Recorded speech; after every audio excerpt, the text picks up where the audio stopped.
Welcome to The Explainer. Today, we're untangling a seriously complex web of events. We're looking at overlapping geopolitical tensions in the Middle East and how those international conflicts ripple directly into our domestic economy. I know, it's really easy to view overseas wars as isolated events that don't affect us. But as we're about to discover, those shockwaves reach right into our own wallets. Let's get into it. Here's our roadmap for today. We'll start with Middle East military standoffs, move into tech, tactics, and diplomacy, take a look at the regional U.S. military footprint, and wrap it all up with the economic ripple effect. Section 1. Middle East military standoffs. Let's actually track the incredibly rapid tit-for-tat escalation between U.S. forces and Iran that we've seen over recent days. It really kicked off when an Iranian drone posed a direct threat to a vessel approaching the Strait of Hormuz, which prompted a U.S. shootdown. Then things escalated. U.S. forces conducted a preemptive strike against a control station near Banda Abbas, specifically taking out a site that was prepping a fifth drone. And finally, we saw the retaliation phase, with the IRGC launching a drone and missile attack against a base in Kuwait. It's happening fast. But while all of that is happening, another major flashpoint was igniting at the exact same time.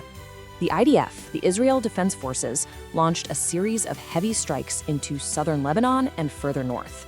Tragically, these strikes hit buildings occupied by displaced families and resulted in at least 8 casualties. It's just a really stark reminder of the multi-front nature of the tensions in this region right now. Section 2. Tech, tactics, and diplomacy. Now, zooming in on the battlefield tech, it's evolving incredibly fast. For instance, Hezbollah is now using these fiber optic drones. Because of their unique design, they're actually able to evade standard Israeli interception systems, literally slipping right through the cracks of the defense grid. It's gotten to the point where Israel has had to scramble a specialized tech team just to try and engineer a countermeasure on the fly. It's a massive cat-and-mouse game. Yet, even as the tech advances and the strikes continue, the diplomatic wheels are still trying to turn in the background. The current U.S. administration is pushing hard for a diplomatic resolution. But they are remaining firm on their stance. They've made it clear they are absolutely not going to rush into a, quote, bad deal with Tehran just to ease the immediate pressure.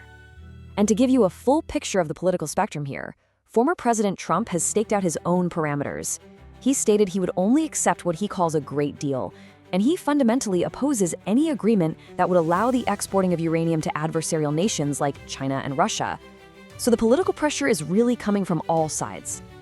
So you're probably wondering, why exactly is the fighting escalating right when the diplomats are talking? Well, the U.S. assesses that Iran's Islamic Revolutionary Guard Corps, the IRGC, is actively attempting to sabotage those exact negotiations. By launching these drones at merchant ships, the IRGC is essentially trying to force an end to the diplomatic talks entirely. It's a very deliberate provocation. All right, moving on to Section 3, Regional U.S. Military Footprint. This is where we really need to separate fact from fiction. If you were tuning in to Iranian state-run television, you'd probably hear claims that the U.S. is withdrawing its forces from the vicinity and restoring commercial shipping in the Straits. But the U.S. has forcefully pushed back, calling those claims a complete fabrication and maintaining that active military enforcement is very much ongoing. To put that reality into perspective, just look at the numbers. 15,000.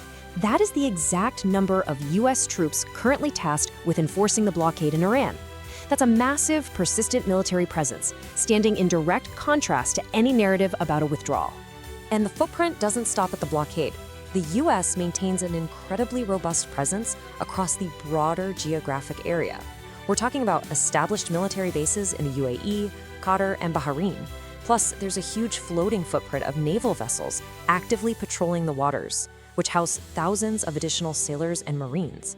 The presence there is undeniable. Finally, let's jump into Section 4, the economic ripple effect.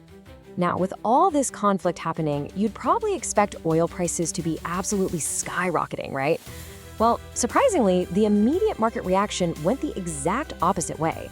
Both of the major global oil benchmarks, West Texas Intermediate and Brent crude, recently dropped by more than $4, hitting as low as $5 per barrel according to the reports. Kind of counterintuitive, isn't it? So what's going on there? Addressing this energy volatility, Treasury Secretary Scott Bessent argues that any conflict-related oil price surges are simply transitory. He actually attributes our domestic resilience to what he calls an energy dominance agenda.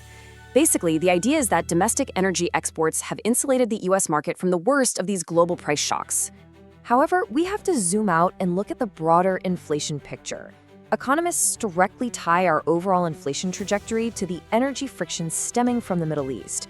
We saw inflation move from a previous rate of 2.5 up to a recent peak of 3.8, before settling at an expected 3.3. Experts note that while the US economy continues to grow at about 2%, that growth would actually be noticeably higher if it weren't for this overseas oil and gas volatility holding it back. But hey, it isn't all upward pressure. To balance out the data, other critical sectors are actually cooling off right now.